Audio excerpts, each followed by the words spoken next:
नमस्कार, आप देख रहे हैं द क्रेडिबल न्यूज। मैं हूं शालिनी। यूपी से इस वक्त एक बहुत बड़ी और अहम खबर सामने आ रही है।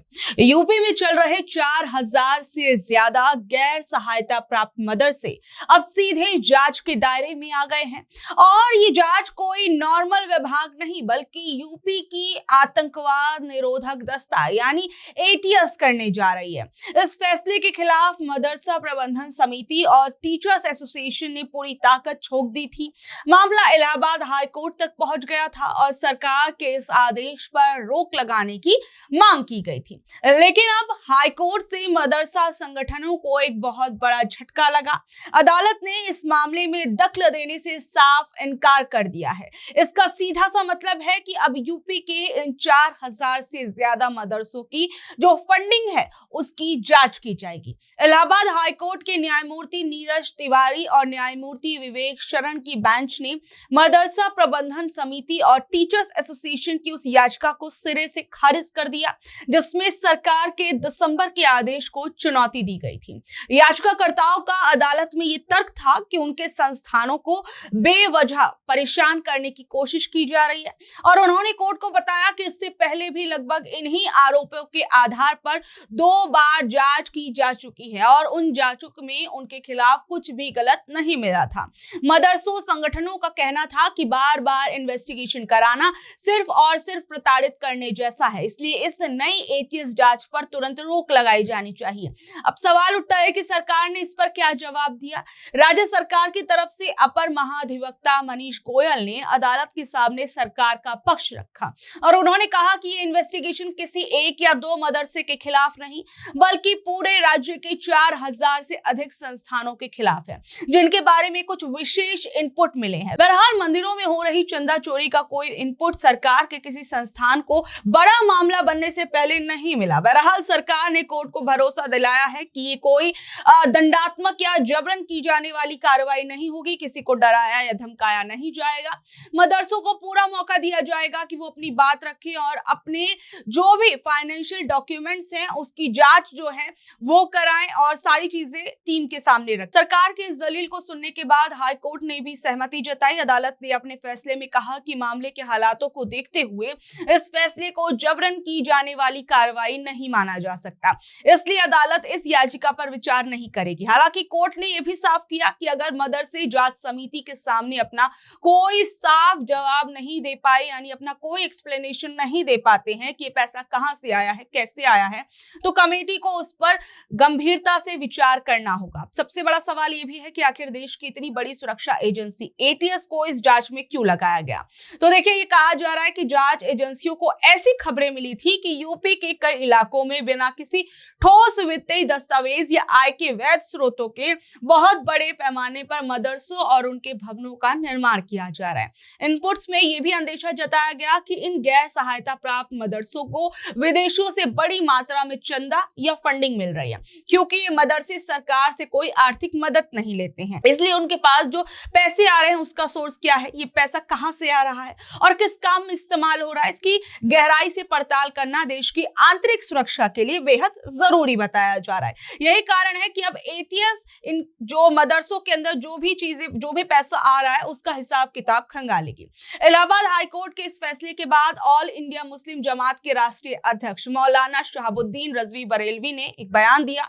उन्होंने इस एटीएस जांच का स्वागत किया। मौलाना बरेलवी ने कहा कि जब से यूपी में बीजेपी की सरकार बनी तब से लेकर अब तक अलग अलग स्तर पर 5 बार जांच के आदेश दिए जा चुके हैं और इस बार भले ही जांच एटीएस को सौंपी गई है लेकिन मदरसों के लोग जांच से घबराते नहीं है और उन्होंने साफ कहा कि हमने पिछली बार भी जांच में पूरा सहयोग किया था और इस बार भी हम जांच एजेंसियों का पूरा साथ देंगे क्योंकि हमारे पास छुपाने के लिए कुछ भी नहीं है। इस पूरे मामले पर क्या कुछ बयान आ रहा है, जरा सुनिए। देखिए, उत्तर प्रदेश में जब से भाजपा की गवर्नमेंट बनी है तब से लेकर के आज तक 5 बार जांच के आदेश दिए गए।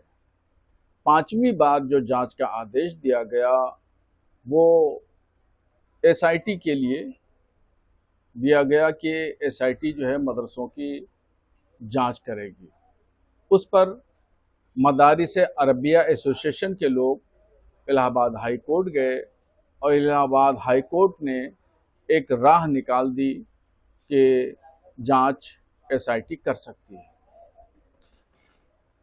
मदरसे के लोग जांच से घबराते नहीं हैं और मैं तो एसआईटी की जांच का स्वागत करता हूं, इस्तकबाल करता हूं कि एसआईटी आए, अधिकारी आए, मदरसे में उनका इस्तकबाल है। मदरसों में जो लेखा जोखा है वो देखें, रजिस्टर देखें, फंडिंग देखें, कहाँ से फंडिंग आ रही है, कहाँ से नहीं आ रही है, उसका हिसाब किताब भी करें। एफसीआरए के तहत जो फॉर्म फंडिंग की बात कही जा रही है उसको भी देखें, हर चीज़ देखें। मदारिस से अरबिया के जो लोग हैं पूरी खुली किताब है और बिल्कुल शफाफ आईने की तरह साफ व शफाफ हैं और कहीं भी किसी एतबार से भी उन पर उंगली नहीं रखी जा सकती। इसलिए मदरसे के लोग खुदा का खौफ रखते हैं और किसी तरीके से कोई गड़बड़ शड़बड़ नहीं करते हैं।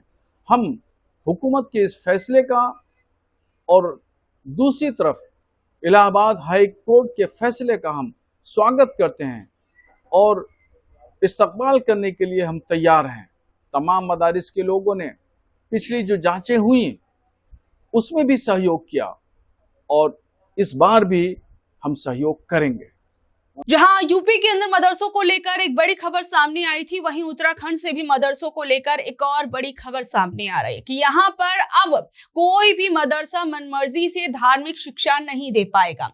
उत्तराखंड अल्पसंख्यक शिक्षा प्राधिकरण ने इसके लिए एक नया नियम और धार्मिक पाठ्यक्रम या कहें कि सिलेबस जो है वो तैयार किया है। सबसे बड़ा बदलाव ये है कि अब इन संस्थानों के नाम के आगे सिर्फ मदरसा नहीं लिखा जाएगा, बल्कि इनके नाम के साथ जूनियर हाई स्कूल या इंटरमीडिएट स्कूल शब्द का जोड़ना जो है वो जरूरी कर दिया गया है। नए नियम के मुताबिक अल्पसंख्यक शिक्षा प्राधिकरण द्वारा तैयार किया गया धार्मिक पाठ्यक्रम ही इन स्कूल मदरसों में पढ़ाया जाएगा, लेकिन इसमें एक बहुत बड़ी शर्त जोड़ दी गई है कि किसी भी स्टूडेंट को धार्मिक शिक्षा पढ़ने के लिए मजबूर नहीं किया जा सकता, यानी जबरन धार्मिक पढ़ाई करवाने पर पूरी तरीके से रोक रहेगी। और यही नहीं, पढ़ाई के समय को लेकर भी बहुत बड़ा बदलाव किया गया है। धार्मिक शिक्षा को रेगुलर स्कूल के समय में नहीं पढ़ाया जाएगा, इसे या तो स्कूल के वर्किंग डेज के 8 पीरियड शुरू होने से पहले पढ़ाना होगा या फिर स्कूल की छुट्टी के बाद। साथ ही स्कूलों को अपने परिसर में इन तय नियमों के नोटिस बोर्ड लगाने होंगे ताकि सबको इसकी इंफॉर्मेशन रहे।